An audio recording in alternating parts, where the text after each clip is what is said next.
नमस्कार, मैं भरत आपका स्वागत करता हूं डीएनवी झारखंड में। आज जानते हैं झारखंड की प्रमुख खबरों के बारे में। इससे पहले आपसे छोटी सी निवेदन है, अगर आप इस चैनल पर नए हैं तो चैनल को सब्सक्राइब कर ले और बेल आइकन को प्रेस कर ले ताकि झारखंड की खबरों की अपडेट आप तक पहुंचता रहे। तो चलिए शुरू करते हैं आज की पहली और बड़ी खबर से।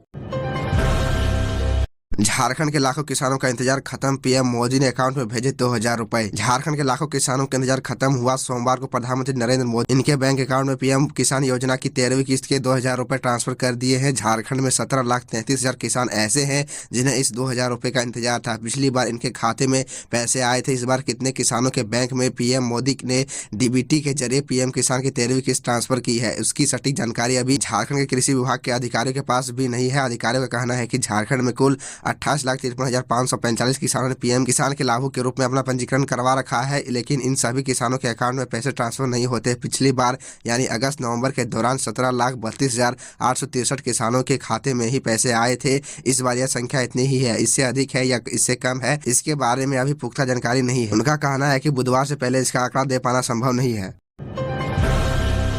आज शाम से ही आने लगेंगे G20 के डेलीगेट्स, 3 को पतरातू जाएंगे। दरअसल आपको बता दें कि G20 समिट के डेलीगेट्स 1 मार्च को अलग अलग विमान से रांची आएंगे। डेलीगेट्स के 3 दिवसीय कार्यक्रमों को लेकर राज्य सरकार ने 5 IAS अधिकारियों को अलग अलग जिम्मेदारी दी है। इनमें उच्च शिक्षा सचिव राहुल पुरवार, पेयजल स्वच्छता सचिव मनीष रंजन, योजना सचिव अमिताभ कौशल, महिला बाल विकास एवं सामाजिक सुरक्षा विभाग के सचिव कृपानंद झा और उमाशंकर सिंह शामिल है। G20 के डेलीगेट्स 28 फरवरी की शाम से ही आने लगेंगे, फिर अधिकतर 1 मार्च और 1-2 प्रतिनिधि 2 मार्च की सुबह भी आएंगे। इनमें G20 के कुल 19 विदेशी डेलीगेट्स हैं। इसके अलावा भारत सरकार के विभिन्न संस्था और विभागों के भी अधिकारी उनके साथ हैं। ये सभी 3 मार्च को पतरातू डैम का भ्रमण करेंगे और वहां रिसोर्ट में आयोजित विभिन्न कार्यक्रमों में शामिल होंगे। खबरों में आगे बढ़ने से पहले आपसे छोटी सी निवेदन है कि अगर आप इस चैनल पर नए हैं तो चैनल को सब्सक्राइब अवश्य कर ले ताकि झारखंड की हर खबर आप तक पहुँचा सके।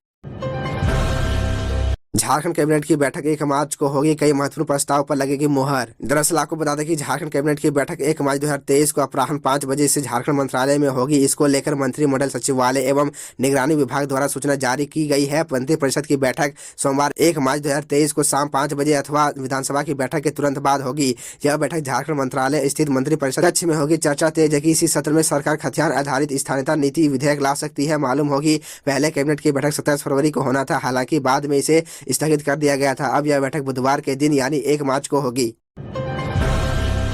सरना धर्मकोड की मांग फिर तेज, 12 मार्च को रांची में महारैली। विभिन्न आदिवासी संगठनों की तरफ से 12 मार्च को रांची में महारैली किया जाएगा। यह रैली मोहराबादी मैदान में सरना धर्मकोड को लेकर किया जाएगा। संगठन से जुड़े धर्मगुरु बंधन तिग्गा ने बताया कि इस महारैली में देश के अलग अलग राज्यों से तो लोग आएंगे ही, इसके साथ ही नेपाल, भूटान, बांग्लादेश जैसे देशों से भी लोग रैली को समर्थन करने आएंगे। इस महारैली को करने का मकसद यही है कि जनगणना परिपत्र में सरना धर्मकोड शामिल किया जाए। इसकी तैयारी को लेकर सभी आदिवासी सामाजिक संगठन जो सरना धर्मकोड की मांग का समर्थन करते हैं वे गांव-गांव तथा अपने अपने क्षेत्रों में सभा एवं बैठक कर रहे हैं। रैली को सफल बनाने के लिए इस पर होने वाले अंतिम विचार विमर्श के लिए सभी संगठन लोग 5 मार्च को हरमू में बैठक करेंगे। बैठक में दूसरे राज्यों से भी लोग शामिल होंगे। बता दें कि 2020 में झारखंड विधानसभा में सरना आदिवासी धर्मकोड प्रस्ताव पास किया गया। इसमें आदिवासियों को अलग धर्म का दर्जा देने की बात कही गई थी। इसे लागू करने के लिए केंद्र सरकार की हरी झंडी चाहिए, लेकिन अभी तक केंद्र ने इस प्रस्ताव पर अनुमति नहीं दी है।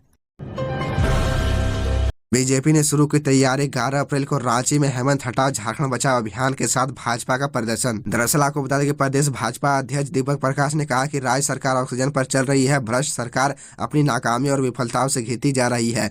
कहा कि राज्य सरकार को अब बस एक धक्का देने की आवश्यकता है। इसके लिए कार्यकर्ता हेमंत हटाओ झारखंड बचाओ अभियान में पूरी तरह से जुट जाए। इसके तहत 11 अप्रैल को भाजपा रांची में विशाल प्रदर्शन करेगी। दीपक प्रकाश सोमवार को प्रदेश भाजपा कार्यालय में प्रदेश पदाधिकारी, जिला अध्यक्षों, जिला प्रभारी एवं पार्टी विधायकों की बैठक में बोल रहे थे। उन्होंने कहा कि भाजपा कार्यकर्ताओं को अब चुनाव की तैयारी में जुट जाना चाहिए। हम सभी को अब अपने कार्यों की गति चौगुनी करनी है। बूथ सशक्तिकरण अभियान के साथ हमें संगठनिक कार्यक्रमों को तेजी से धरातल पर उतारना है। उन्होंने जनप्रतिनिधियों से भी आह्वान किया कि पार्टी के कार्यक्रमों में उनकी भागीदारी सुनिश्चित हो। बैठक को संबोधित करते हुए क्षेत्रीय संगठन महामंत्री नागेंद्र त्रिपाठी ने कहा कि भाजपा को गरीब कल्याण कार्यक्रमों और नीतियों के आधार पर पिछले लोकसभा चुनाव से भी ज्यादा मत प्रदान करना है।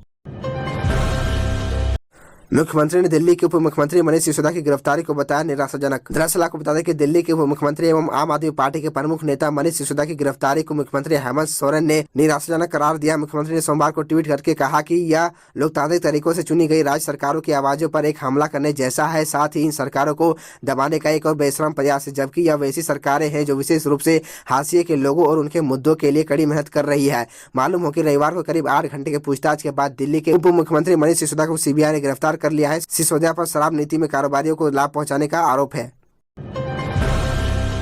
रामगढ़ विधानसभा उपचुनाव के लिए मतदान संपन्न 67.96% लोगों ने डाले वोट। 2 मार्च को आएंगे नतीजे। दरअसल आपको बता दें कि रामगढ़ विधानसभा उपचुनाव में शाम 5 बजे तक 67.96% वोटरों ने वोट डाले। इस उपचुनाव में 2,28,152 वोटरों ने अपने मताधिकार का प्रयोग किया, जिसमें पुरुष मतदाता 1,15,931, महिला मतदाता 1,12,221 शामिल है। 2019 के विधानसभा उपचुनाव में रामगढ़ में 71 वोटिंग हुई थी। मतदाताओं ने 18 उम्मीदवारों के भाग्य को ईवीएम में कैद किया। उपायुक्त माधवी मिश्रा ने बताया कि मतदान पूरी तरह से शांतिपूर्ण रहा। मतदान के दौरान किसी भी अप्रिय घटना की सूचना नहीं है। निर्वाचन आयोग द्वारा स्वतंत्र एवं निष्पक्ष मतदान हेतु सभी पुख्ता इंतजाम किए गए थे।